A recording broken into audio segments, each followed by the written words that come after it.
꼬박 열나흘을 거센 풍랑에 시달렸습니다.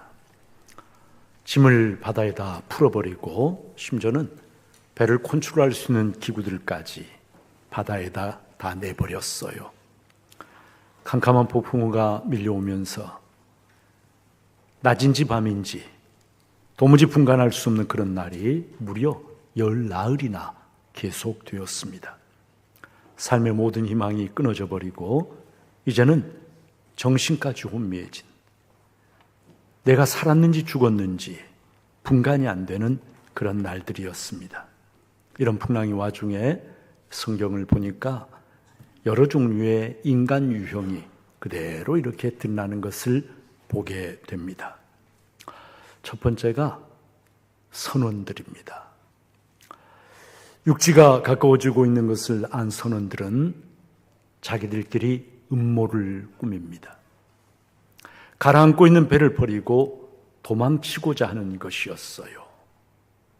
여러분, 배를 돌볼 책임이 있는 사람들이 다른 사람들을 버려두고 몰래 자기들만 살기 위해서 배에서 탈출을 한다.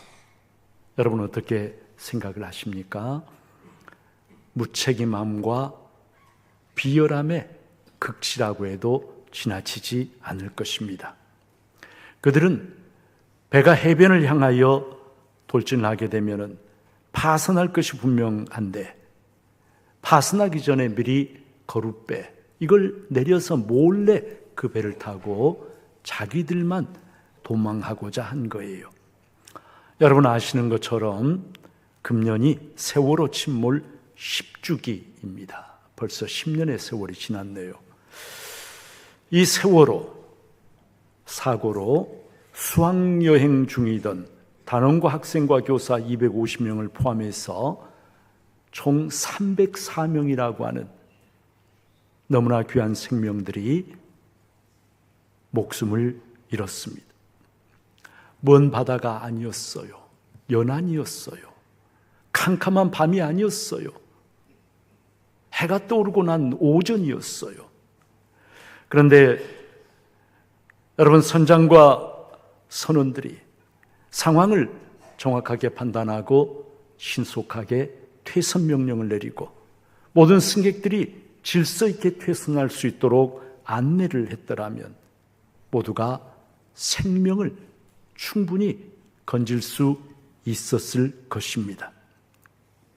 그러나 선장을 비롯한 선원들은 승객들에게 움직이지 말고 가만히 있으라, 가만히 있으라 안내방송을 하고 그 시간에 자기들은 재빨리 배를 탈출해서 목숨을 건졌습니다.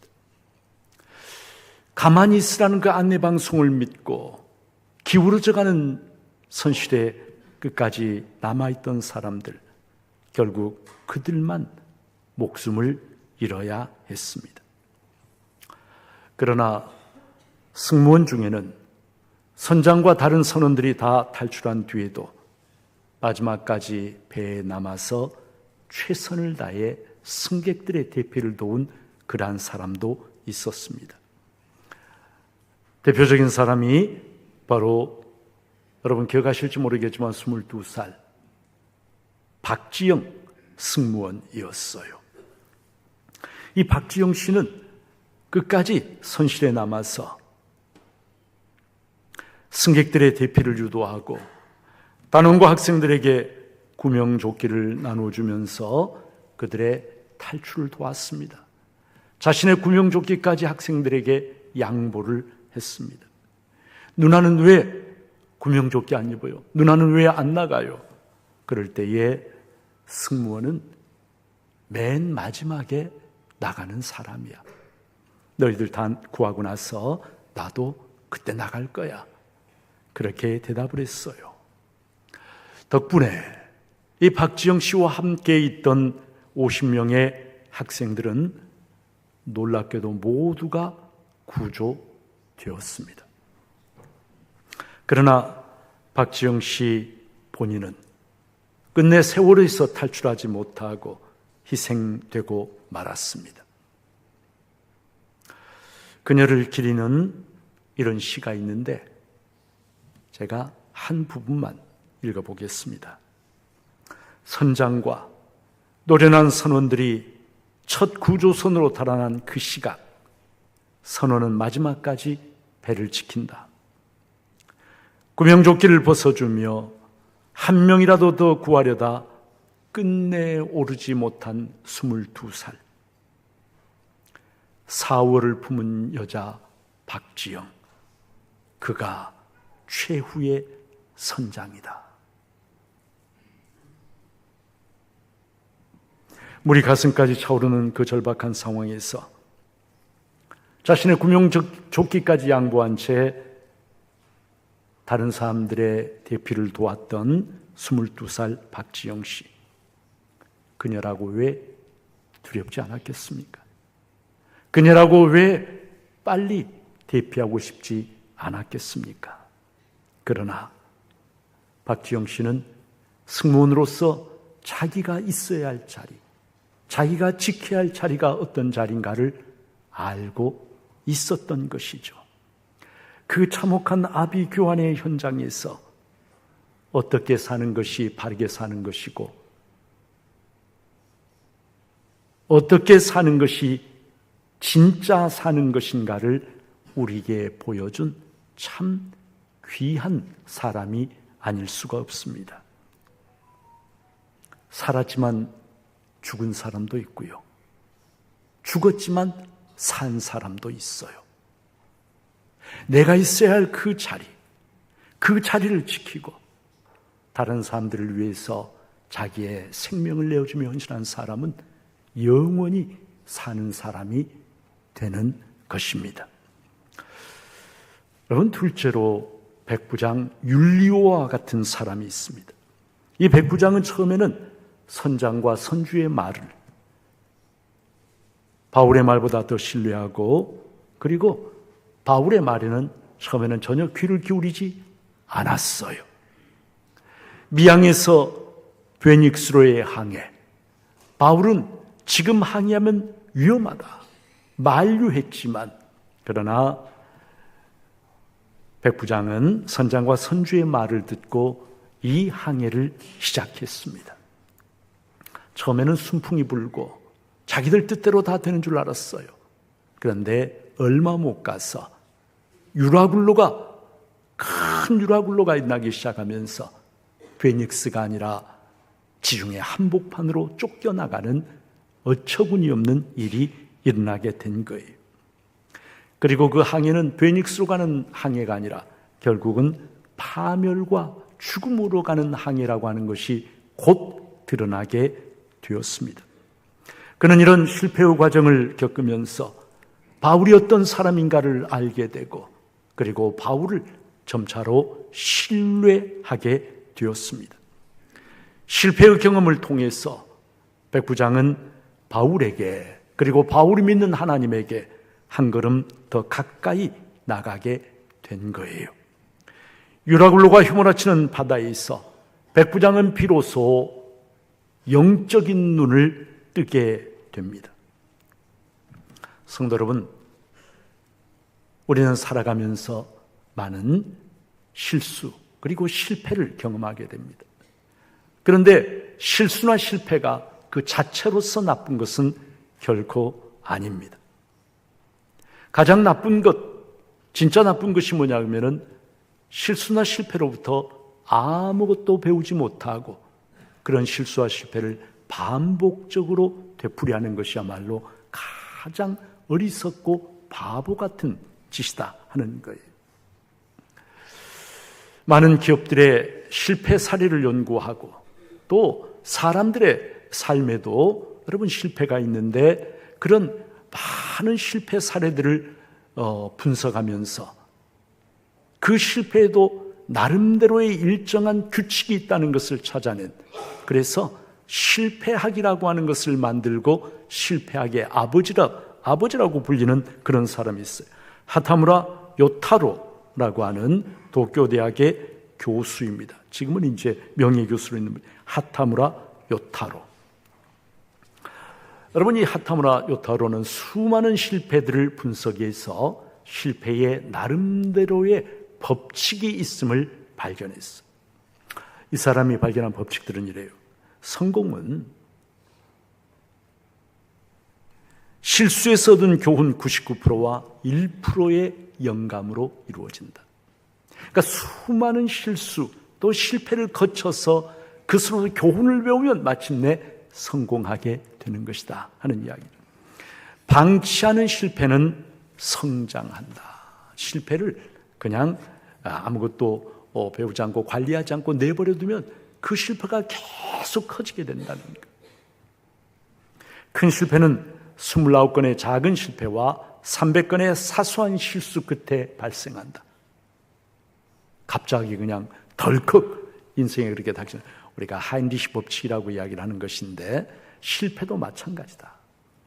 사인을 보낸다는 거예요. 이대로 계속 가면 크게 실패할 수밖에 없다.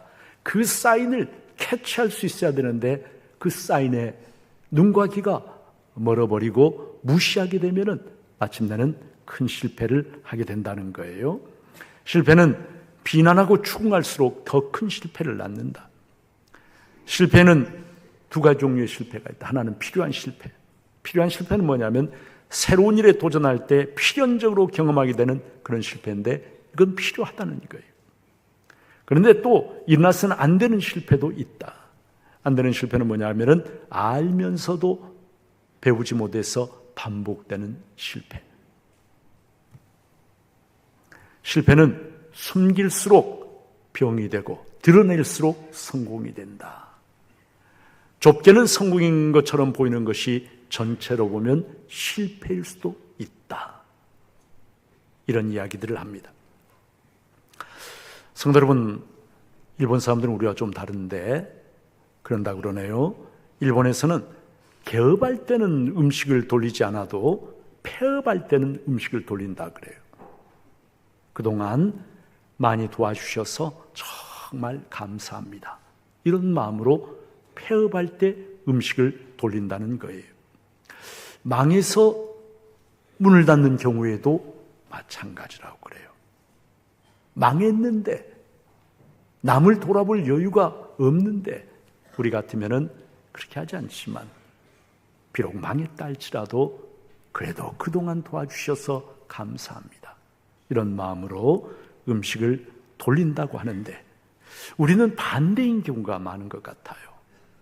개업할 때, 시작할 때는 주위에 있는 사람들에게 도와달라고 음식을 돌리지만 그러나 폐업할 때는 많은 분들이 아무런 말도 없이 그냥 문을 닫아버리는 경우가 많습니다. 그리고 내가 망해서 지금 문을 닫는데 음식을 돌리다니 그건 정신 나간 짓이다. 이렇게 생각을 하는 경우가 많다는 거예요. 근데 가만히 생각해 보면 여러분 어떤 일을 시작할 때는 개업감사 예배를 드리지만 그 일을 마무리할 때 폐업감사 예배를 드린 경우는 제가 생각해도 별로 없어요. 별로 없는 게 아니라 진짜 없어요. 그러나 우리가 한 번만 더 생각해 보면 폐업을 하면서 그동안의 모든 것이 하나님의 은혜였습니다.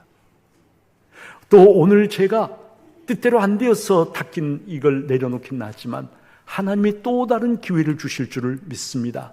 라고 하는 마음으로 하나님 앞에 폐업조차도 감사하며 예배를 드린다면 하나님이 그것을 얼마나 기뻐하실까? 얼마나 기뻐하실까? 폐업을 하면서 주위에 있는 사람들에게 그동안 도와주셔서 참 감사합니다. 인사를 하는 사람, 여러분 그런 사람을 사람들이 기억하지 않겠습니까? 나중에 그 사람을 도와줄 그런 기회가 주어지면 기꺼이 그래도 도와주려고 하지 않겠습니까? 일본 사람들이 그렇게 참 폐업을 하면서 감사의 음식을 돌리는 것 생각해 보면 오늘 내가 문을 닫지만 그러나 다시 재기할 날을 생각하면서 그때를 위해서 투자를 하는 것인지도 몰라요. 여러분 인생을 살아가면서 전혀 실패하지 않는 사람이 누가 있을까요? 우리는 다 살면서 실패를 경험합니다. 어쩌면 성공보다 실패를 훨씬 더 많이 경험할 수도 있어요. 그런데 중요한 것은 실패를 한다는 사실 그 자체가 아니라 그 실패로부터 배우면서 그 실패를 잘 관리해서 성공의 디딤돌을 만들어 가느냐, 아니면 실패했다고 낙심하고 주저앉고 포기해 버리느냐, 바로 여기에서 인생의 승리자와 인생의 패배자가 나누어지게 된다는 것이죠. 실패를 성도 여러분 뭘로 만들어야 될까요? 자산으로 만들어야 돼요. 자산으로. 오늘 비록 나에게 가슴이 아프고 내가 받아들이기가 쉽지 않다 할지라도 그것을 자산으로 만들어내는 내면의 힘을 가지고 있어야, 그래야 여러분 실패를 딛고 성공으로 나갈 수가 있는 것이죠. 세 번째는 바울입니다.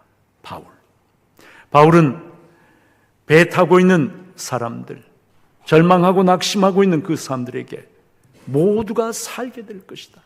너희 머리카락 하나도 결코 잃지 않게 될 것이다. 반복적으로 그들에게 그것을 확신시켜 주면서 사람들에게 소망과 활력을 불어넣어 줍니다.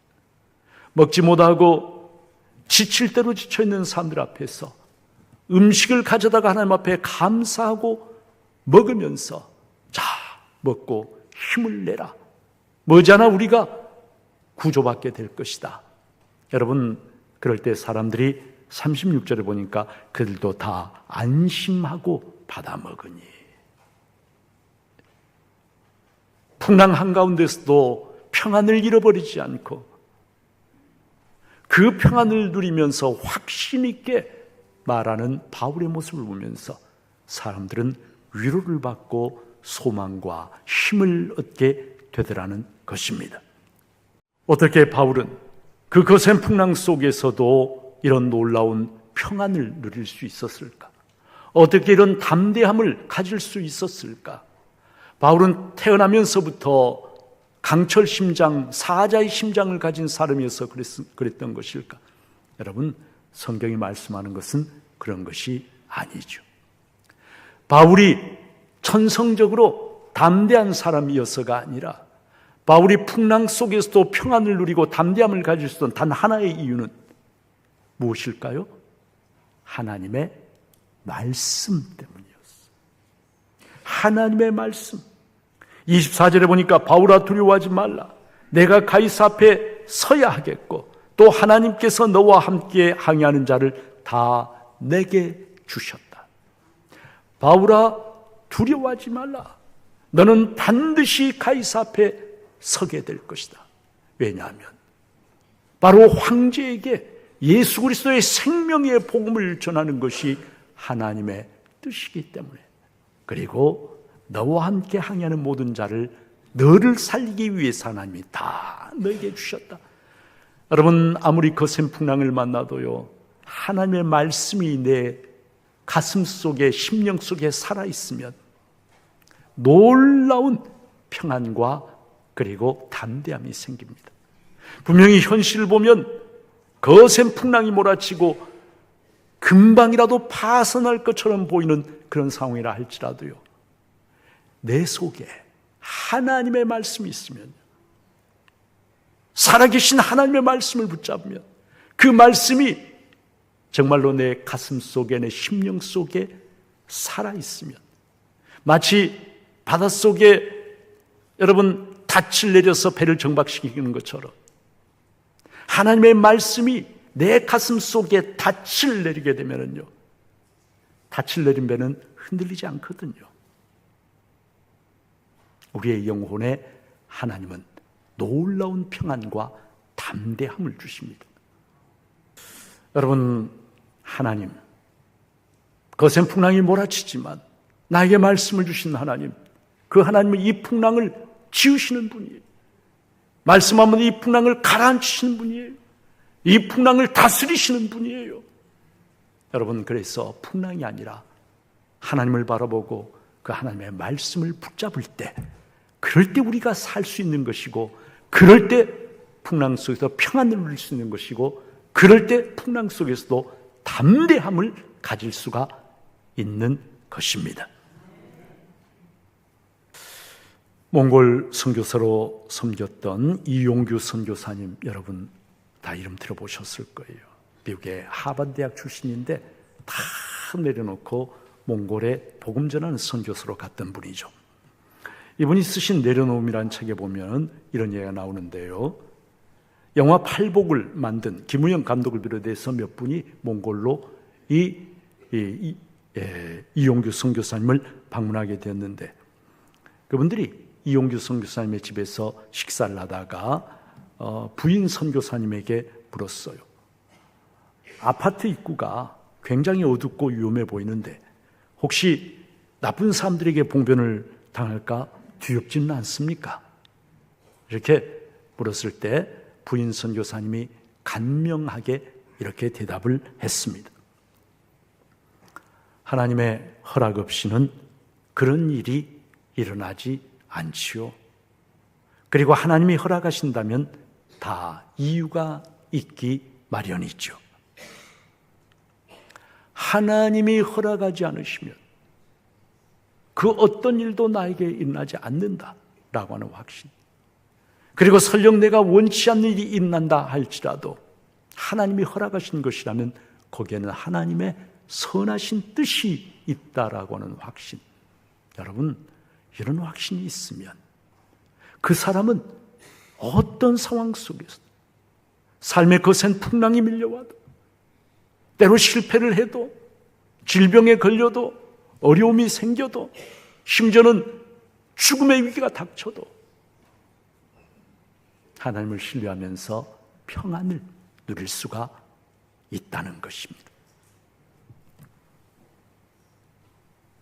이런 말이 있습니다.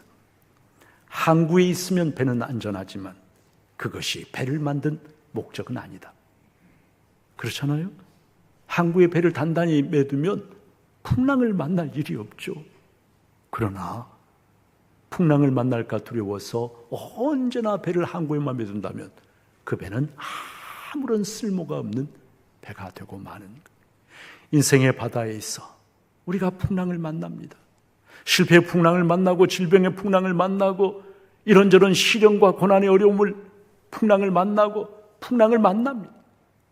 인생을 살아가면서 그런 풍랑을 전혀 만나지 않는 사람은 아마도 없을 거예요. 중요한 것은 풍랑을 만나지 않는 것이 아니라 그 풍랑을 만날 때 어떻게 내가 평안을 누릴 수 있는가라고 하는 거예요.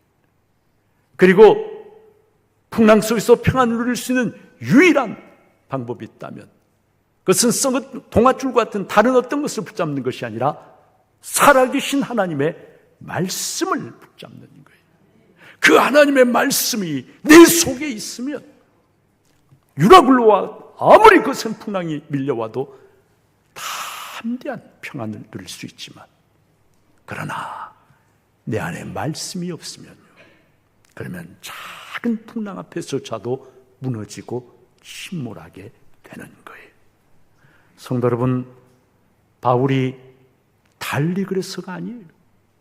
하나님의 말씀이 그 안에 살아있었기 때문에 그 말씀에 대한 믿음과 신뢰로 그는 평안을 누리고 담대함을 가지고 다른 사람들을 격려하고 일으킬 수가 있었던 것입니다.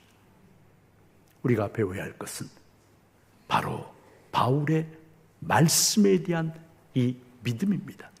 이 믿음을 가지고 있는 사람은요, 세상에 두려울 것이 없어요.